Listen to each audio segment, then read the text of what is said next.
Very good morning my dear students. देखिए, supreme court has given green signal to NTA और NTA ने पहले ही कहा था कि अगर हमको सुप्रीम कोर्ट इजाज़त दे देता है तो हम किसी भी वक्त रिज़ल्ट पब्लिश कर सकते हैं। तो उस हिसाब से दोपहर, शाम, कल सुबह या दोपहर तक रिज़ल्ट हर हालत में आ जाना चाहिए।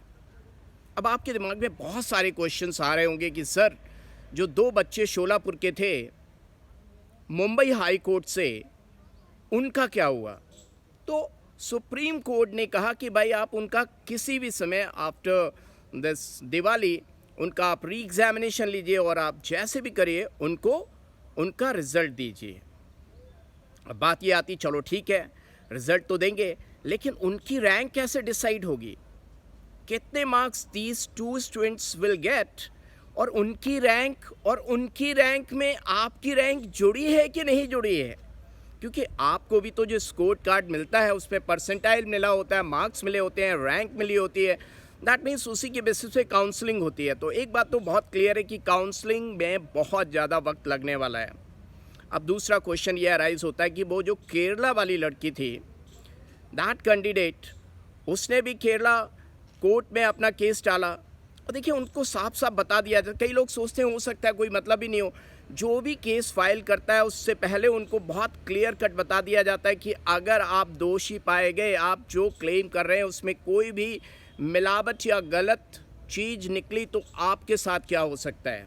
उसके बाद भी उन्होंने केस फाइल किया कोर्ट में, केरला कोर्ट में। दैट मीन्स उनकी सारी बातें सही हैं, ना तो उनकी मार्कशीट मैच कर रही, ना सिग्नेचर मैच कर रहा है, ना मम्मी पापा के मीन्स नाम मैच कर रहे हैं, मतलब कुछ भी मैच नहीं कर रहा है। तो वो जाहिर सी बात है, वो बात भी सही है। अब उसका क्या होगा, क्योंकि उसके बारे में तो कुछ भी नहीं बोला गया, सुप्रीम कोर्ट ने कोई उसके बारे में बात नहीं की। इसका मतलब वो केस किस हद तक सुप्रीम कोर्ट में पहुंचा है, नहीं पहुंचा है।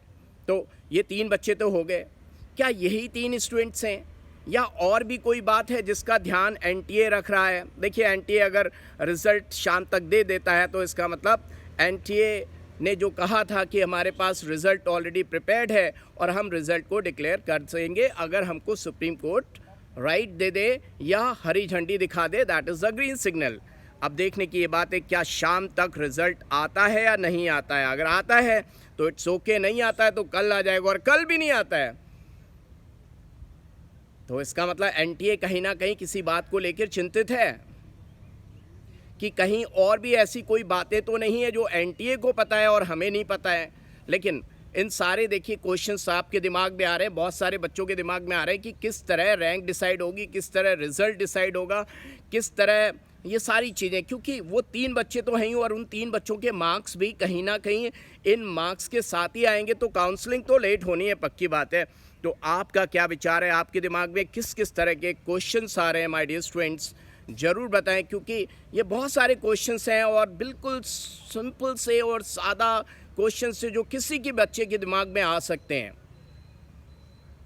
तो डेफिनेटली हम वेट कर रहे हैं और आप वेबसाइट चेक करते रहिए किसी भी समय रिज़ल्ट। अगर ये सब सही बात है, जैसे एनटीए ने कहा कि मेरे पास ऑलरेडी प्रिपेयर्ड है, और हो सकता है एनटीए, मतलब 90% यही लग रहा है कि एनटीए किसी भी समय रिज़ल्ट को डाल देगा वेबसाइट पे। तो आप वेबसाइट बार बार चेक करते रहिएगा और रिज़ल्ट आते ही मज़े की बात यह है कि रिज़ल्ट आएगा और काउंसलिंग टाइम में बहुत बारीकियों का ध्यान रखना है, वो I will let you know later on. जैसे कि लास्ट ईयर क्या हुआ था कि वर्धमान, आप जानते हैं वर्धमान महावीर मेडिकल कॉलेज जो है, that is really very very good medical college, और बच्चों ने गलती से क्या भर दिया था, वर्धमान इंस्टीट्यूट। बाद में बहुत उन्होंने मिन्नतें की लॉक करने के बाद, क्योंकि लॉक करने के बाद इंस्टीट्यूट प्रेफरेंस कॉलेज चेंज नहीं हो सकता है। तो once the result is declared, क्योंकि एक बार रिज़ल्ट आ जाएगा, आपके पास वक्त नहीं होता, या तो बहुत खुश हो जाते हैं अपने मार्क्स देख के या बहुत दुखी हो जाते हैं,